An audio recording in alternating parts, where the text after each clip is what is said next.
C'était un quartier où il y avait beaucoup de solidarité. Il y avait 500, près de 500 pavillons. Il y avait 3 cités avec les, chacun avait sa petite maison, son jardin. Ils élevaient, il y en avait des poulets, des lapins. Ça améliorait l'ordinaire parce que les salaires n'étaient pas toujours suffisants pour vivre à l'aise. Et il y avait également, l'usine avait fait installer une école. Il y avait l'école des Batignolles, pratiquement les enfants du quartier. Il y avait également un dispensaire réservé aux enfants et au personnel de l'usine. Ils avaient fait construire également une église, la petite église en bois, là, qui est transformée maintenant en salle de répétition pour l'opéra. Il y avait également, comme il y avait beaucoup d'émigrés, des célibataires qui étaient venus, qui ont été embauchés, il n'y avait pas suffisamment de main-d'œuvre, ils avaient des logements, des grands baraquements qui étaient dans une cité du Ranzay. Et il y avait un restaurant, on appelait ça une cantine, qui fonctionnait au Ranzay également. Et il y avait beaucoup d'ouvriers qui étaient de la région, parce que la main-d'œuvre était d'excellente qualité, puis des environs, il n'y en avait pas eu du Morbihan. Et il y a des Autrichiens, il y avait des Allemands, non pas d'Allemands, Autrichiens, des Tchèques, des Polonais, comment des Portugais, des Espagnols, des Italiens également, et qui sont dans le quartier.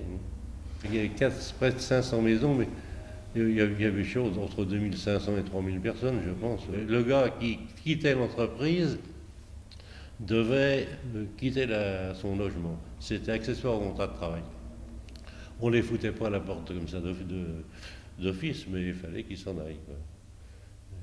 Alors il y avait une surintendante, on appelait ça, qui s'occupait de ça, Madame Loupianov, qui était au Ranzay, où il y avait le dispensaire.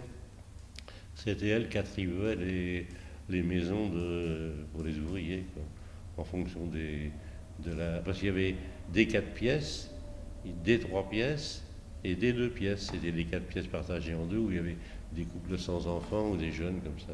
Moi j'habitais cité Alvec, 45e rue numéro 7. Quand ils sont allés, les patrons de l'entreprise, aux États-Unis pour concevoir la nouvelle usine, et ils s'étaient rendus compte que là-bas, il y avait des numéros devenus 5e avenue.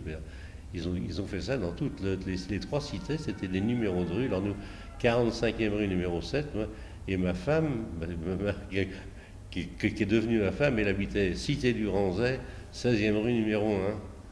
Et il y avait des numéros comme ça dans les cités Baratte, cité Ranzay et cité de l'Alvec, mais on habitait l'Alvec. C'était des noms qui avaient été de fermes qui étaient sur le quartier déjà.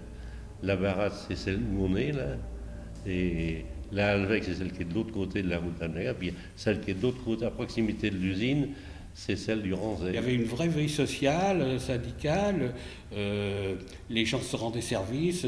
Quand j'ai débarqué ici, moi je connaissais personne à Nantes. Et rapidement dans le quartier, il a fallu que je prenne contact avec d'autres jeunes, que je rencontre des gens, qu'on se discute. Et j'étais accepté, j'étais accueilli, quelque chose de formidable. Ça m'a toujours marqué à vie, ça.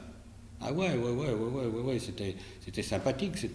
On se rendait service. Quand il y avait un décès dans une famille, on perdait un enfant ou une femme perdait son mari, et tout de suite, les voisins faisaient une collecte dans toutes les cités, de façon à que tous les frais de l'enterrement soient pris en charge, que la famille n'avait rien à débourser. Et là, on parle des machines à laver, mais ça c'était après la guerre.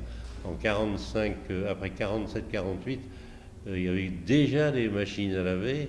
Moi, personnellement, on avait eu une machine à laver, on m'avait prêté des sous. J'habitais dans la baraque là, à 100 mètres d'ici, là, et c'était une machine qu'on avait achetée.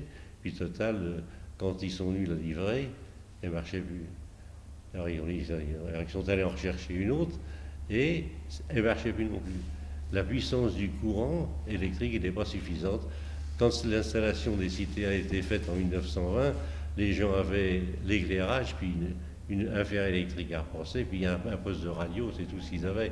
Il n'y avait pas de chauffage, il n'y avait pas de réchaud. Et alors là, il a fallu faire un branchement à part pour que je puisse Et nous, on a vu les bienfaits de la machine à laver, ça économisait du travail à la maman et tout du temps. Alors on a eu des femmes, c'est plutôt les femmes qui étaient à l'origine de ça, ont eu l'idée, on a trouvé un peu d'argent à emprunter, puis on a acheté, je crois que 3 machines, des petites machines au verre, puis il y a un copain dessinateur qui a fait dessiner un chariot sur lequel les fixer, et ces machines-là, les gens payaient, je ne me rappelle pas exactement, mais ils l'avaient pour une matinée ou un après-midi. Alors elles se baladaient dans les cités, dans les familles, et la maman n'avait pas le travail de la lessive, qui était quand même assez dur, quoi. Et on a eu jusqu'à 5 machines qui ont fonctionné dans les 3 cités. Il y avait à la fois le travail et une vie de quartier avec le cinéma, le dispensaire, l'église. Enfin bon, il y avait dans les cités, il y avait une fanfare. Il y avait la fanfare, des Batignolles qui donnait son concert, qui faisait au beau jour. Il y avait toute une vie sociale importante dans le quartier des Batignolles.